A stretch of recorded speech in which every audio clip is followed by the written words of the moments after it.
Hello everyone, good evening सभी को।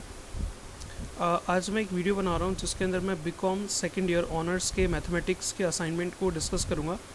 Already मैंने एक असाइनमेंट के रिगार्डिंग वीडियो बना रखी है, लेकिन उस वीडियो के अंदर मेरे पास कई सारे कमेंट्स आए और कई मेल्स भी आए थे, जिसमें कहा गया था कि या तो उन्हें हैंड राइटिंग समझ नहीं आ रही या कईयों ने कहा था कि आप उनके सॉल्यूशंस को एक्सप्लेन भी करो।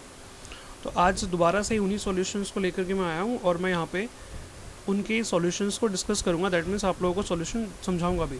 सॉल्यूशंस वही हैं, बस मेरे को एक बार समझाना है वो। और एक इम्पॉर्टेंट चीज़ यहाँ पे मैं और कहना चाहूँगा कि कुछ यूट्यूब पे वीडियोस ऑलरेडी ऐसे भी अभी आ रही हैं ऑनर्स के असाइनमेंट के साथ, जिसके अंदर जैसे आपका ये थर्ड का जो फर्स्ट क्वेश्चन है, इस थर्ड के फर्स्ट क्वेश्चन में उसमें क्या किया हुआ है, जो इकोनॉमिक ऑर्डर क्वान्टिटी जो उन्होंने निकाल रखी है, इकोनॉमिक ऑर्डर क्वांटिटी, उनका आंसर तो ठीक है 1400 यूनिट, लेकिन कंसेप्ट उन्होंने गलत यूज़ कर रखा है। वो कंसेप्ट हमें यहाँ पे सेकंड ईयर मैथमेटिक्स में यूज़ नहीं करना। अगर आप वो मेथड यूज़ करोगे तो आपको एक नंबर भी नहीं मिलेगा, एक मार्क्स भी उसके अंदर आपको नहीं मिलेगा, क्योंकि सेकंड ईयर के अंदर वो मेथड नहीं है। वो मेथड आपका कॉस्ट अकाउंट के अंदर है, कॉस्ट अकाउंटिंग के अंदर वो मेथड है, तो वो वहाँ पे यूज़ होगा, यहाँ पे यूज़ नहीं होगा। यहाँ पे अगर आप इकोनॉमिक ऑर्डर क्वांटिटी का क्वेश्चन कर रहे हो तो आपको डेरिवेटिव का यूज़ करके और जो उसके लिए मेथड्स हैं वो यूज़ करके आपको आंसर देना है। अगर हम दूसरे मेथड से करेंगे तो मार्क्स नहीं मिलने वाले, तो वो बिल्कुल गलत है। आप उन चीज़ों से बचें थोड़ा सा और अपना असाइनमेंट सही से करें। चलिए डिस्कस करते हैं। पहला क्वेश्चन जैसा यहाँ पर दे रखा हमें, suppose that the cost of holding one item is in inventory is ₹0.5 and that of placing an order is ₹100। That means hold करने की जो कॉस्ट है वो 50 पैसे और जो ऑर्डर करने की, एक ऑर्डर करने की जो कॉस्ट है वो ₹100 है। Also assume that the annual demand for the item is 4900 units. 4900 units जो है वो डिमांड है पूरे साल की। हमें निकालना economic order quantity. Economic order quantity वो क्वांटिटी होती है जो हम एक ऑर्डर में प्लेस करते हैं और उस क्वांटिटी पर हमारी होल्डिंग कॉस्ट और हमारी ऑर्डरिंग कॉस्ट जो होती है वो सबसे कम होती है और इक्वल होती है। ठीक है, तो यहाँ पर हम इसका सॉल्यूशन देखते हैं। ओके, सो इसका सॉल्यूशन हम लोग देखते हैं। यहाँ पे सॉल्यूशन क्या है, देखो, टोटल इन्वेंट्री कॉस्ट जो होगी, टोटल इन्वेंट्री कॉस्ट क्या होती है? टोटल इन्वेंट्री कॉस्ट होती है कॉस्ट ऑफ परचेज, जो कि यहाँ पे क्वेश्चन में मेंशन नहीं है। तो टोटल इन्वेंट्री कॉस्ट क्या होगी? टोटल ऑर्डर कॉस्ट प्लस में टोटल होल्डिंग कॉस्ट।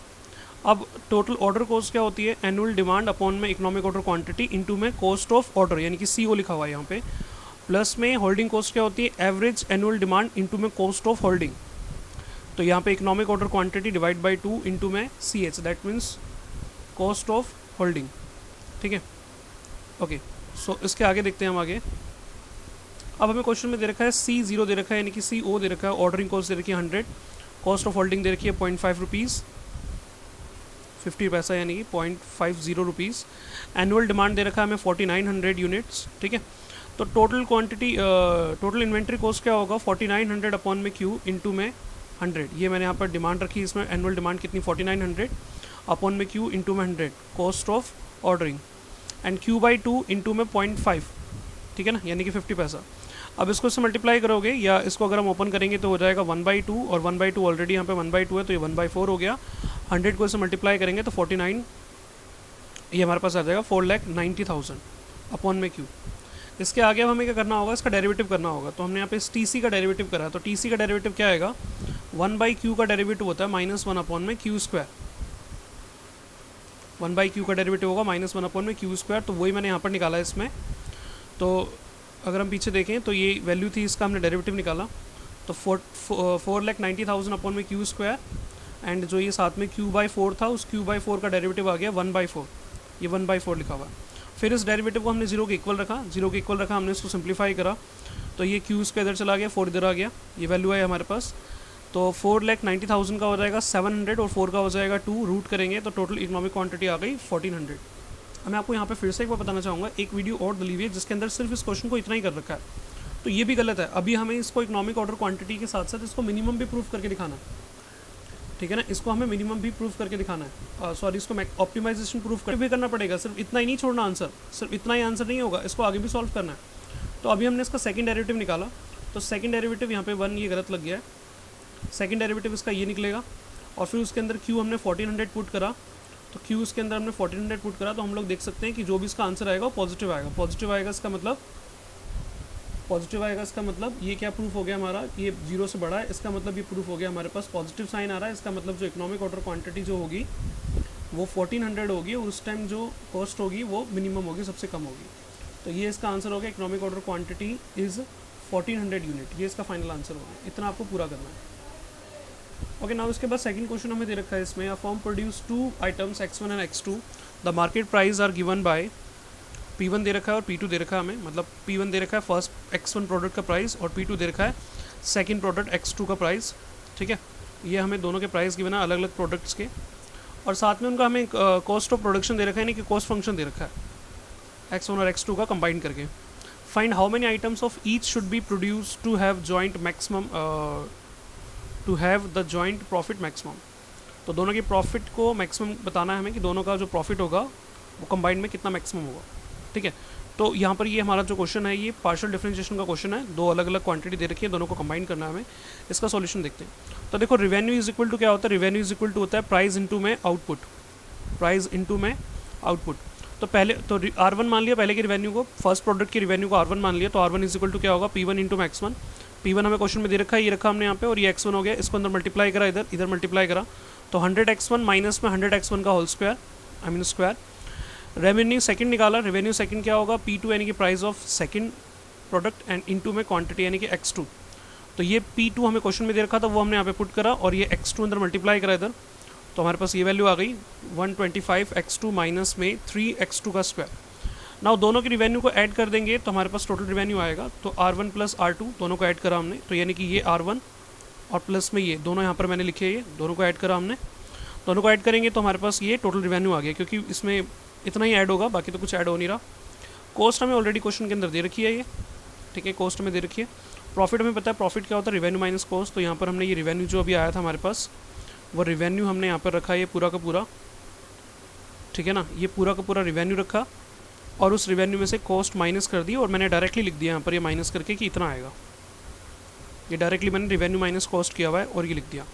अब इसका हमें पार्शियल डिफरेंशिएशन निकालना है, पार्शियल डिफरेंशिएशन को ऐसे दिखाएंगे हम, ये पूरा डी नहीं बनेगा, ऐसे बनेगा। तो derivative of profit, partial differentiation of profit with respect to x1, ये इसका डिफरेंशिएशन आ गया। फिर इसी प्रॉफिट का डेरिवेटिव निकालेंगे, पार्शियल डिफरेंशिएशन निकालेंगे विद रिस्पेक्ट टू x2, ये आ जाएगा।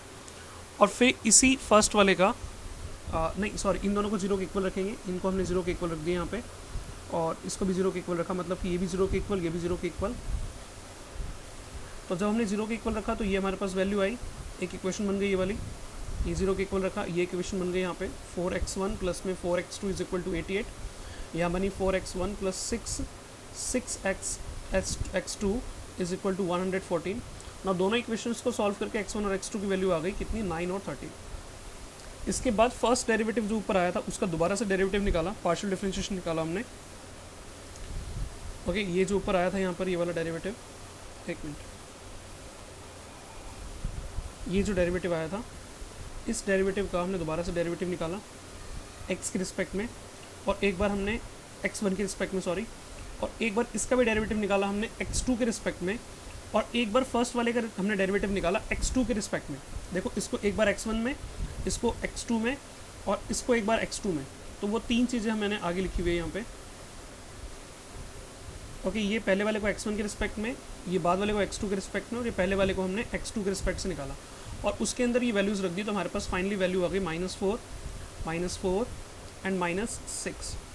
तो ये भी जीरो से कम है, ये भी जीरो से कम है, ये भी जीरो से कम है, और ये जो पहला आंसर आता है उसको मान लेते हैं A, और जो दूसरा आंसर आता है उसको मान लेते हैं B, और जो तीसरा आंसर आता है उसको मान लेते हैं हम C। अब हमें यहाँ पे निकालना होता है AC माइनस में B स्क्वायर, यानी कि इस A को इस C से मल्टीप्लाई करा और माइनस में B स्क्वायर, तो -4 इंटू -6 ये हो जाएगा 24, और माइनस B का स्क्वायर, तो 16 यानी कि 8 आ गया, यानी कि ग्रेटर देन 0 आ गया।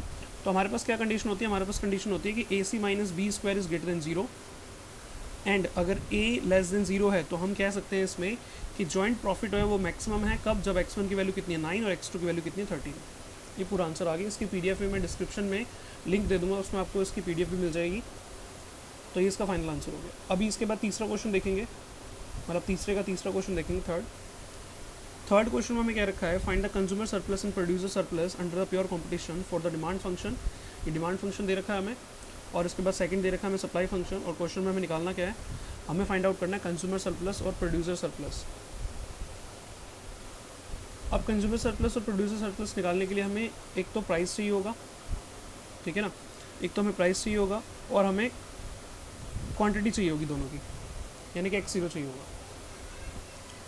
तो हमें पता है कि क्वेश्चन में जो हमें डिमांड और सप्लाई दे रखा है वो कह रखा है इक्विलिब्रियम। इक्विलिब्रियम का मतलब होता है कि वो प्राइस जहाँ पर डिमांड और सप्लाई दोनों बराबर है। तो हमने क्या करा, डिमांड फंक्शन को और सप्लाई फंक्शन को इक्वल रख दिया। तो ये पहले हमें डिमांड फंक्शन दे रखा था, ये सप्लाई फंक्शन दे रखा था, हमने दोनों को यहाँ पे क्या करा, इक्वल रखा। और अब इसको कैलकुलेट करते हैं।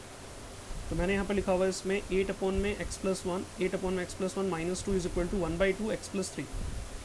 नाउ इस 2 को हमने इधर थ्रो कर दिया, ठीक है, ये 2 अंदर 1/2 अंदर मल्टीप्लाई हो गया, उसका एल्सियम लिया था, ये 2 मल्टीप्लाई हो गया 4 आ गया। सो x+7/2, नाउ उसको क्रॉस कर दिया, ठीक है। क्रॉस करने के बाद ये चीज़ आई हमारे पास x प्लस ये 7 लिखा हुआ है, मल्टीप्लाई करेंगे x को s से x², 7x 1x और ये 7, तो टोटल करके हमारे पास ये आया 16 इधर शिफ्ट हो गया, माइनस का हो गया, फिर ये बना हमारे पास। फिर इसकी क्वाड्रेटिक इक्वेशन को हमने इसकी मिडिल टर्म स्प्लिट करी, मल्टीप्लाई करने पर 9, सम करने पर 8, तो ये हमारे पास आया। और फिर सॉल्व करके हमारे पास ये चीज़ आई, तो x हमारे पास आया -9 और x हमारे पास आया 1। तो जो क्वांटिटी होती है वो नेगेटिव नहीं हो सकती, तो क्वांटिटी कांट भी नेगेटिव, इसलिए x की वैल्यू क्या होगी, x की वैल्यू होगी +1, यानी कि क्वांटिटी सिर्फ और सिर्फ क्या होगी, +1 होगी, -9 नहीं हो सकती। ओके, नाउ हम निकालते हैं कंज्यूमर सरप्लस, शॉर्ट में लिखा होगा CS। Consumer surplus, consumer surplus होगा 0 to x0, यहाँ पे आएगा dx मतलब डिमांड फंक्शन, माइनस में P0 x0। तो हमने यहाँ पे रख दिया 0 से 1, x की वैल्यू कितनी आई 1, और यहाँ पे डिमांड फंक्शन जो क्वेश्चन में दे रखा था वो रख दिया dx, माइनस में P0 x0। इसका मतलब हमने क्या करा, डिमांड फंक्शन के अंदर x की वैल्यू जो 1 आई थी वो यहाँ पे रखी, और सॉल्व करके जो हमारे पास वैल्यू आई P0 आया कितना 2, वो 2 हमारे पास आ गया। तो P0 रखा, यहाँ पे x0 रखा, हमने इसको मल्टीप्लाई करा, यहाँ पे आ जाएगा कितना 2, और इधर से इसको डिफ्रेंशिएशन करा, सॉरी इंटीग्रेशन करा इसका, ये इंटीग्रेशन आया। उसके बाद फिर x की जगह पे 1 रखा, माइनस x की जगह पे 0 रखा, जो कि यहाँ पर लिखा हुआ है। अगर आपको थोड़ा बहुत भी आता होगा तो आपको ये चीज़ समझ में आ रही होगी। और 2 × 1 कितना आ गया 2। अब उसके बाद ये सॉल्व किया, और इसमें बीच में एक log 1 आया, और log 1 की वैल्यू होती है 0, तो ये एलिमिनेट हो गया पूरा हिस्सा, ये इतना बचा हमारे पास, और ये इसका आंसर हो गया, ये कंज्यूमर सरप्लस हो गया। दूसरा प्रोड्यूसर सरप्लस उल्टा हो जाएगा, P0 x0 माइनस में 0 पर x0 लिखा हुआ है ये, और यहाँ पे आएगा सप्लाई फंक्शन, सप्लाई फंक्शन ये है, तो ये सप्लाई फंक्शन यहाँ पे आ गया। x0 में पता है कितना 1 है, वो हमने यहाँ पे रखा, तो हमारे पास P0 आ गया 2, तो इसका मतलब P0 2 × 1 और 0 to 1, ये सप्लाई फंक्शन है, इसका इंटीग्रेशन किया हमने, और उसके बाद फिर x की जगह 1 रखा, फिर x की जगह 0 रखा, माइनस करके, तो सॉल्व करके ये आंसर आया। तो ये 2 इसके आंसर्स हो गए। अब इसके बाद जो तीसरा सेकंड क्वेश्चन जो हमें दे रखा है, इसके बाद इस सेकंड क्वेश्चन को मैं ज़्यादा डिटेल में नहीं समझाऊंगा, ये सीधा सीधा आप लोगों के पास लिखा हुआ ही है, इसका सॉल्यूशन लिखा हुआ है, मैंने प्रिंटेड डाल रखा है इसके अंदर, और इसमें टेबल्स वगैरह बनेंगी, बहुत लंबा पड़ेगा, अभी ये जैसा दे रखा है वो आप कर लेना इसमें, ठीक है। तो ये वैसे सिंप्लेक्स मेथड का क्वेश्चन है, तो इस सिंप्लेक्स मेथड के क्वेश्चन के अंदर ये सारा बता रखा है। यहाँ पे जो क्वेश्चन में रीड कर दूँ, यहाँ पे हमें क्वेश्चन में क्या रखा है, vitamin A, B and C are found in foods F1 and F2। 1 unit of F1 contain 1 mg of A, 100 mg of B and 10 mg of C। 1 unit of F2 contain 1 mg of A, 10 mg of B and 100 mg of C। The minimum daily requirement of A, B and C are 1 mg, 50 mg and 10 mg respectively। The cost per unit of F1, F2 are ₹1 and ₹1.5 respectively। अब जो पूछा होगा उसमें आगे बता रखा है, you are required to formulate the above as a linear programming problem minimising the cost per day, यानी कि आपको इसकी इक्वेशंस बनानी है। आगे क्या रखा है, right the dual of the problem, इसके ड्यूल प्रॉब्लम लिखनी है, और उसके बाद फिर जो ड्यूल प्रॉब्लम आएगा उसको सिंप्लेक्स मेथड से सॉल्व करना है, and read from the there the answer to the primary, ठीक है। तो ये हमें इसके कुछ सॉल्यूशंस करने हैं। तो सबसे पहले हमने यहाँ पर ये फर्स्ट पार्ट में जो इसकी इक्वेशंस थी वो बना दी, यहाँ पे ये इसकी इक्वेशंस बनी हुई है यहाँ पे, ठीक है ना, आप लोग देख सकते हो इक्वेशंस इसकी बनी हुई है यहाँ पे। z is equal to 1x1 plus में 1.5, 1x1 प्लस में 1.5 x2।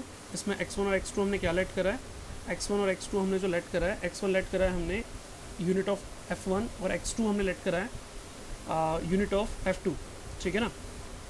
तो ये इक्वेशन बन गई, तो दोनों का सम ग्रेटर देन 1 हो गया। बाकी जो कह रखा था वो इक्वेशंस हो गई। इसकी ड्यूल प्रॉब्लम ये बन जाएगी, ड्यूल प्रॉब्लम आप लोगों ने करा होगा तो आपको पता होगा, ये वर्टिकल में ले लेते हैं हम इसमें, और उसके बाद फिर इसको सॉल्व करने के लिए आगे ये स्लैक वेरिएबल इसमें इंट्रोड्यूस कर दिए यहाँ पे, और इसके बाद फिर ये इसकी टेबल्स बनी है, आप लोग देख सकते हैं टेबल्स को।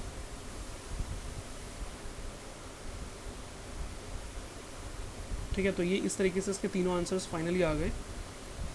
तो अभी भी अगर आपको कन्फ्यूज़न है, पीडीएफ में इसके डिस्क्रिप्शन में डाल दूंगा, आप वहाँ से डिस्क्रिप्शन में लिंक डाल दूंगा, उसमें से आप इसको डाउनलोड कर सकते हैं।